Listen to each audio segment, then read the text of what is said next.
اشارہ کیا ہے یہ خالی انسان کی فینو ٹائپ نہیں ہے. آپ طالب علم بیٹھے ہیں, آپ کو یہ بات سمجھ آ رہی ہوگی. فینو ٹائپ آپ فوٹو کو مت سوچئے کہ خالق نے یہ فوٹو بنا کے کہا ہے کہ ویری بیوٹیفل فوٹو. آپ کا ظاہر اگر دیکھا جائے تو ہو سکتا ہے, اگر اپنی انانیت سے باہر نکل کے دیکھیں, بہت سارے جانور ایسے ہیں جو مختلف پہلوؤں کے اعتبار سے آپ سے زیادہ خوبصورت ہیں. رنگوں کے اعتبار سے کمپیئر کیا جائے تو مور آپ سے حسین ہے. اداؤں کے اعتبار سے دیکھا جائے تو بہت سارے پرندے آپ کی آوازوں سے خوبصورت آوازیں رکھتے ہیں. اس کا مطلب یہ ہے کہ جو چیز خالق کی نگاہ میں ہے وہ یہ نہیں ہے جو ہماری نگاہ میں ہے. ہمارے ہاں بالعموم شخصیت کا جو تعارف ہے نا, اور شخصیت کے جو معنی ہمارے ذہنوں میں سر دست آتے ہیں, وہ ہوتا ہے انسان کا ظاہر, کیا پرسنالٹی ہے. اور جب ہم یہ کہہ رہے ہوتے ہیں اس سے مطلب یہ ہوتا ہے کہ ہاؤ ڈز ہی اور شی لک لائک. پرسنالٹی, انسان کی بھویں کیسے ہیں, اس کے بال کیسے ہیں. بھلے یہ خود اپنی شخصیت سے مطمئن ہو یا نہ ہو, لیکن ہم کہتے ہیں کہ دا موسٹ پرفیکٹ پرسنالٹی. یہ 1 سال اپنی شخصیت کو بالوں میں سمیٹ کے ایسے کرتا ہے, پھر اس کو کہا جاتا ہے نہیں چس نہیں آئی, پھر وہ اگلے سال ایسے کرتا ہے, اور پھر تیسرے سال مایوس ہو کے اپنے بالوں کو نہ سجے نہ کھبے بلکہ اوپر اٹھا دیتا ہے. تو آپ سمجھ رہے ہیں کہ اس بیچارے کے نزدیک شخصیت کا مطلب اور عنوان کیا ہے. شخصیت ظواہرات میں نہیں ہے.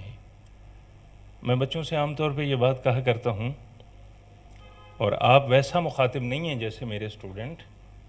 آپ ایک بہت بلند موضوع کے ساتھ بیٹھے ہوئے ہیں اور آپ اڑان بھرے ہوئے ہیں, اور آپ مجھ سے بھی شاید بلندی کی توقع کیے ہوں گے, لیکن بہرحال میں نے اعلان کر دیا ہے کہ میں روشنی کی علامت نہ فصل گل کا سفیر. مضمون وہی ہے جو ڈاکٹر صاحب نے آپ سے کیا ہے, اور نہ فقط یہاں سے کیا ہے بلکہ یہاں سے بھی کیا ہے. میں اسی گفتگو کی سوزی یعنی یہ اصل خطیب ہیں, میں ان کے سوزی کے طور پر چند گزارشات آپ کی سماعتوں کی نظر کر رہا ہوں. دیکھیں, ہم پیدا ہوئے, ہم بے مقصد خلق نہیں ہوئے. خالق نے ہمارے سامنے ایک عظیم مشن رکھا ہے, اور تخلیق آدم کے بعد جو پہلا اعلان کیا وہ یہی تھا کہ انی جاعل فی الارض خلیفہ, کہ میں زمین پر اس کائنات میں اپنا خلیفہ بنانے جا رہا ہوں. اور خلافت کا ایک مفہوم ہمارے ہاں علم کلام میں ہے, ایک وہ ہے جو کتاب اللہ میں اللہ کی نگاہ میں ہے. اور یہاں خلافت سے مراد یہ ہے کہ وہ ہستی, وہ شخص, وہ مخلوق جو روئے زمین پر میرے پروگرام کو امپلیمنٹ کرے گا, یہ خلافت الہیہ ہے. اور جو دستیاب مخلوق تھی جن کے سامنے خدا نے اپنے پلان کا اظہار کیا, جو انہوں نے اظہار کیا وہ بھی آپ کے سامنے قرآن مجید نے بیان کیا, تو ان کی گفتگو میں سبحان اللہ کی بجائے کچھ آبزرویشنز تھیں, کنسرنز تھے, اور وہ آپ کے سامنے بھی ہیں. اور وہ کہنے لگے کہ ہمیں یہ لگتا ہے کہ یہ زمین میں جا کے گڑبڑ کرے گا, اور مجھے کافی حد تک ان کی کنسرنز کے ساتھ اتفاق ہے. لیکن اس کا جواب جو خالق نے دیا وہ کیا تھا؟ انی اعلم ما لا تعلمون. یاد رکھو جو تم جانتے ہو وہ میں بھی جانتا ہوں, لیکن جو میں جانتا ہوں وہ تم نہیں جانتے. اس سے خیر ایک تو علمی اور تاریخی سوال بھی ہے کہ وہ فرشتے یہ بات کیسے جانتے تھے کہ یہ گڑبڑ کرے گا, اور جو انہوں نے کہا وہ بعد میں ہوا اور ہو رہا ہے. اور اسی لیے تو ہم کہہ رہے ہیں کہ وطن کی فکر کر ناداں, کیونکہ وہ جو مشورے تھے آسمانوں میں ان کی خبر ان کو بھی تھی, اور وہ کہہ رہے تھے کہ یہ زمین میں جا کے گڑبڑ کرے گا. پر ہم اپنے خالق کی سنیں یا اس مخلوق کی سنیں؟ ہم جس کی مخلوق ہیں ہم پر لازم ہے کہ ہم اس کی نعمتوں کا شکر ادا کرتے ہوئے اس کی طرف متوجہ ہوں. اور اس کے پروگرام کی طرف متوجہ ہوئے. اس نے کہا جو میں جانتا ہوں وہ تم نہیں جانتے. خالق نے، یعنی میں اس کو یوں سمرائز کر سکتا ہوں کہ جو انسان خالق کی نگاہ میں تھے نا، وہ اس وقت کی مخلوق کی نگاہ میں نہیں تھے.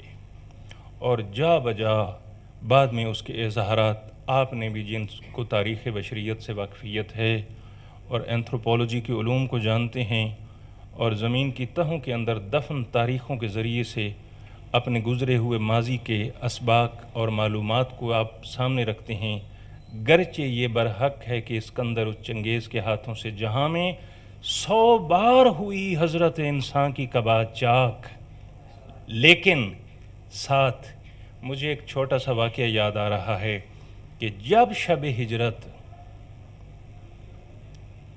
بستر رسول پر علی رسول بن کے لیٹے ہوئے تھے تو علامہ ابو حامد غزالی نے اپنی کتاب احیاء العلوم الدین میں لکھا اور حافظ ابو نعیم اصفہانی نے اپنی حلیۃ الاولیاء میں لکھا کہ جب علی بستر رسالت پر فدیہ رسول بن کے لیٹے ہوئے تھے تو خالق نے فرشتوں کو بلا کے کہا کہ میں آج تمہیں ایک دوسرے کا بھائی بنا دیتا ہوں.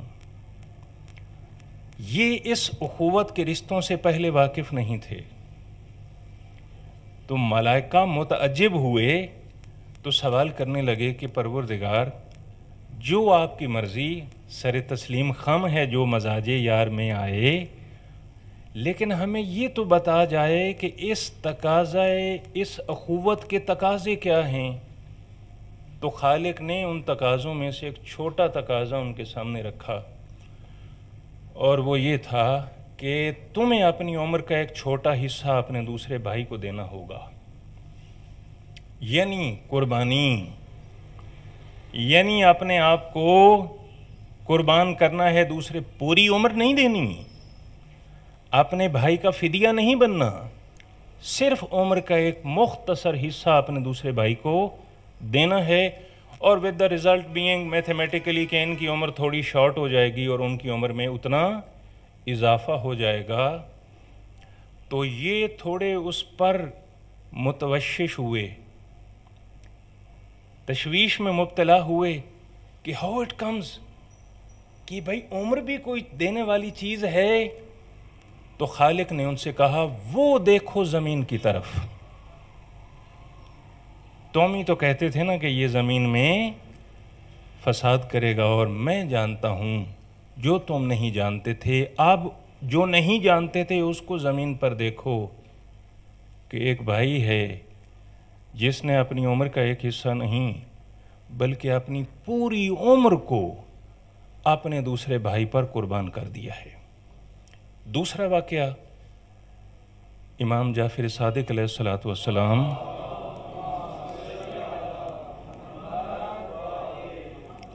جب کربلا میں وارد ہوتے ہیں تو زیارات پڑھتے ہیں اور معصومین سے منسوب زیارات ہیں اور تاکید کی گئی ہے کہ آپ ان کی تلاوت کریں.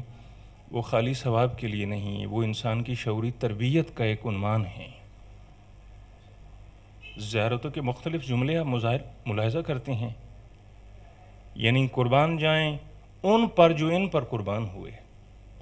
امام فرما رہے ہیں کہ میرا سلام ہو ان شہداء پر، یعنی مختلف زیارات کے کچھ زیارت جامعہ کے جملے ہیں کہ ان پر جنہوں نے نمازوں کو قائم کر دیا، جنہوں نے زکوٰۃ کو ادا کر دیا، جنہوں نے امر اور نہی کا حق ادا کر دیا اور امور خدا کو زندہ کر دیا. یعنی گویا امام ان پر تو صلوات پڑھ ہی رہے ہیں، ساتھ ساتھ ہمیں بتا رہے ہیں کہ اس قربانی کی غرض و غایت کیا تھی. اگر کسی قربانی کے نتیجے میں یہ مقاصد حاصل نہیں ہوتے ہیں وہ قربانی نہیں ہو سکتی. اگر کسی دینداری کے نتیجے میں اس کا عنوان اگر کربلا ہے اور پھر وہ مقاصد کربلا سے روگردانی کرے تو یہ حرکت کچھ بھی ہو سکتی ہے لیکن دینداری نہیں ہو سکتی ہے، یہ حرکت عزاداری نہیں ہو سکتی ہے.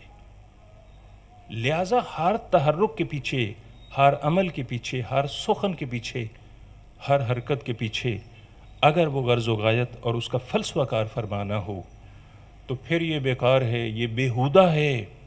یہی تو وہ حرکتیں ہیں کہ جن کے بارے میں قرآن کہتا ہے کہ ان کے کان ہیں لیکن سنتے نہیں ہیں، ان کے پاس آنکھیں ہیں، بصارت رکھتے ہوں گے جیسے باقی جانور دیکھتے ہیں، لیکن بصیرت سے خالی ہیں۔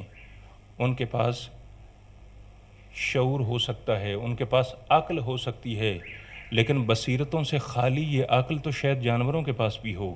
They might have brain, they have collection of cells, but it is devoid of potential to conclude or to deduce things۔ کائنات کا مطالعہ کرنے سے قاصر ہے اور اپنے لیے اس میں سے ہدایت کسب کرنے سے قاصر ہے۔ یہی تو وہ لوگ ہیں، آنکھیں رکھتے ہوں گے، کان رکھتے ہوں گے، دل رکھتے ہوں گے، لیکن میں خالق ان کے بارے میں اناؤنس کر رہا ہوں کہ یہ کیا ہیں؟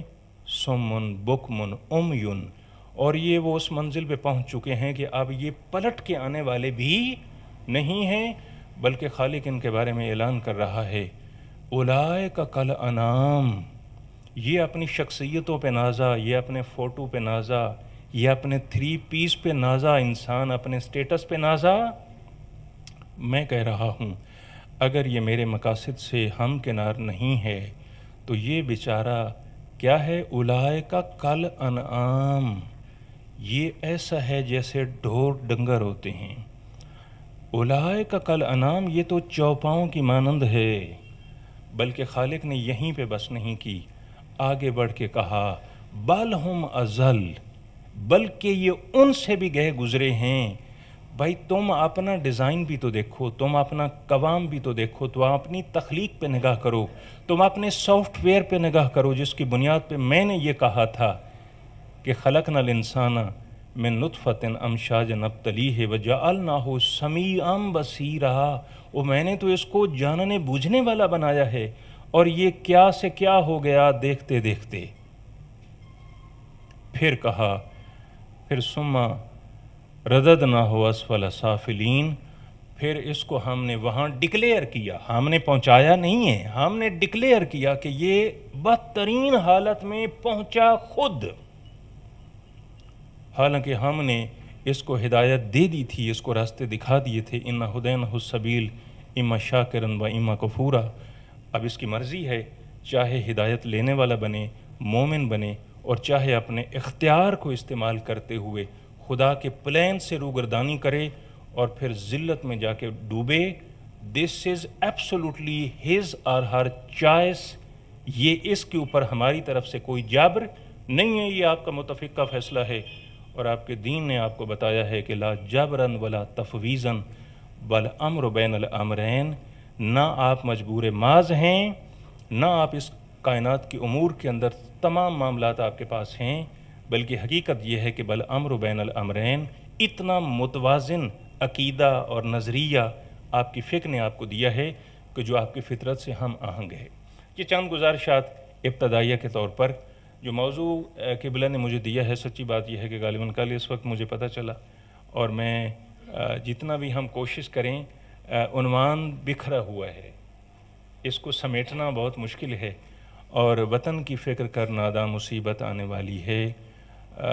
یہ ایسا موضوع ہے کہ جو اپنی نوعیت کے اعتبار سے ابدی بھی ہے، and this is not some thing instantaneous کہ اب ہوا ہے اور پہلے نہیں تھا، یہ کوئی ریسنٹ فینومینا نہیں ہے۔ ہمارے لیے سب سے امپورٹنٹ یہ ہے کہ we should be well aware of our assignments, کہ ہماری جاب کیا ہے۔ جب خالق ہم سے یہ تقاضا کر رہا ہے، تم نے گمان کیسے کیا ہم نے آپ کو بیکار بنایا؟ We are literate enough, we are educated enough, we know what to do, we know we must know what not to do, we are able to distinguish between the things. یہ تمام معاملات سے جب ہم واقف ہیں تو میں یہاں پیغمبر خدا کے 2 فرامین آپ کے سامنے اس موضوع کو وضاحت کرنے کے لیے پیش کرتا ہوں۔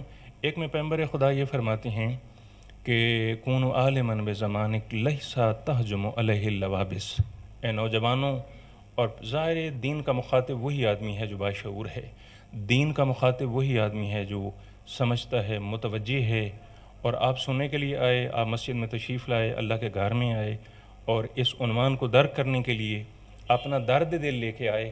آپ واقف ہیں، آگاہ ہیں، لیکن ہماری ذمہ داری فقط علم حاصل کرنا نہیں ہے، ایک دوسرے کو سینسٹائز کرنا ہے، تذکر کرنا۔ تذکر اس لیے ہے کہ علی کا ذکر عبادت ہے، اور وہ بار بار کرو۔ کیوں علی کا ذکر ہوگا؟ انسان کے کردار میں فضیلت آئے گی، علی کا ذکر ہوگا، باطل رد کرنا بڑا آسان ہو جائے گا، علی کا ذکر ہوگا، نفاق بھاگ جائے گا، علی کا ذکر ہوگا تو کفر و نفاق کی وہاں کوئی گنجائش نہیں رہ سکتی، علی کا ذکر ہوگا تو وہاں طاغوت کے ٹکنے کے لیے کوئی ریزن موجود نہیں ہوگی۔ یہ ذکر بار بار کرو، اپنے بچوں کی تربیت کرو، ادبوا اولادکم علی حب علی ابن ابی طالب، اپنے اولادوں کی تربیت کس پہ کرو؟ محبت علی ابن ابی طالب پہ کرو۔ یا محبت علی آئے گی تو اس کے بعد تمام فضائل جن سے مولا متصف ہیں، علم بھی آئے گا، حکمت بھی آئے گی، دانائی بھی آئے گی، اور جس کے بارے میں خود معصوم فرماتے ہیں الحکمت ضالۃ المومن، یہ حکمت مومن کی گم شدہ میراث ہے، خذوہا لے لو wherever you find it، خذوہا ولو کان بالمنافق، بھلے منافق کے پاس ہی کیوں نہ ملے۔ جب آپ کی گم شدہ ہے تو آپ اس منافق سے جا کے کہیں گے بھائی منافق جی ہے تمہارے پاس لیکن چیز میری ہے لہذا مجھے دو۔ مومن حکمت کا متلاشی۔ تو لہٰذا کون عالماً بے زمانک، اپنے زمانے کے عالم بنو۔ جی ہمارے ہاں میں سچی بات کہوں، ممبروں کے اوپر جتنا بیان کیا گیا ہے، ہم شاید امام کے بارے میں اتنا نہیں جانتے جتنا یزید کے بارے میں جانتے ہیں، ہم معصومین کے بارے میں اتنا نہیں جانتے جتنا شمر کے بارے میں جانتے ہیں۔ ایک دکھ ہے جو ہمارا ہے، ایک دکھ ہے جو معصومین کا ہے۔ اب معصوم کا دکھ سنیے، مولا امیر المومنین کمیل ابن زیاد کو کوفے سے نکال کے کوفے کے نخلستان میں لے کے جاتے ہیں اور جا کے کمیل سے اپنے دل کی باتیں کرتے ہیں۔ یعنی مجھے ایسے لگتا ہے کہ جیسے پورے کوفے سے علی کو فقط کمیل ملا۔ علی کی مظلومیت دیکھیے، اور پھر علی نے جو کنٹینٹ منتخب کیے ہیں ٹو شیئر ود کمیل وہ سنیے۔ فرماتے ہیں الناس علی ثلاثہ، انسانوں کی قسمیں تین ہوتی ہیں، تین قسم کے انسان ہوتے ہیں۔ عالم ربانیہ، بلند ترین انسان کون ہے؟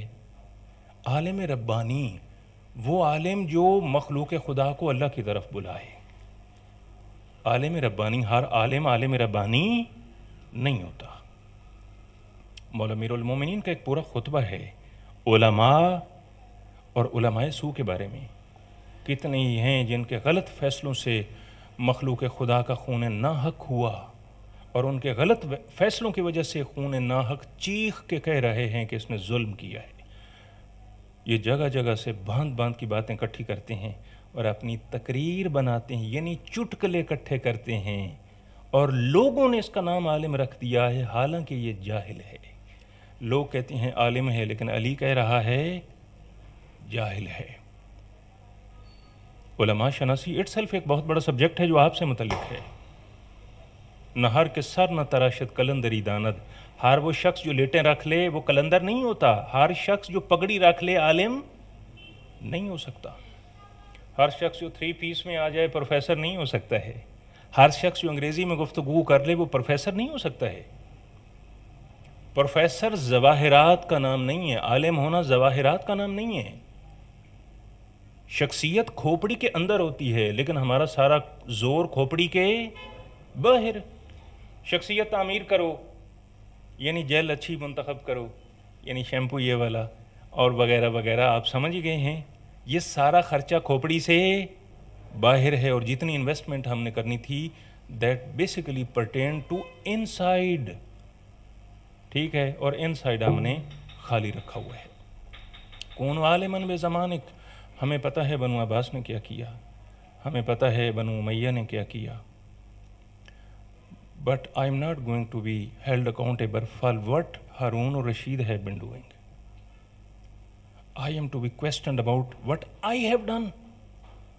What is my role? اسی لیے علامہ نے کہا تھا، جن کا یہ قول آپ نے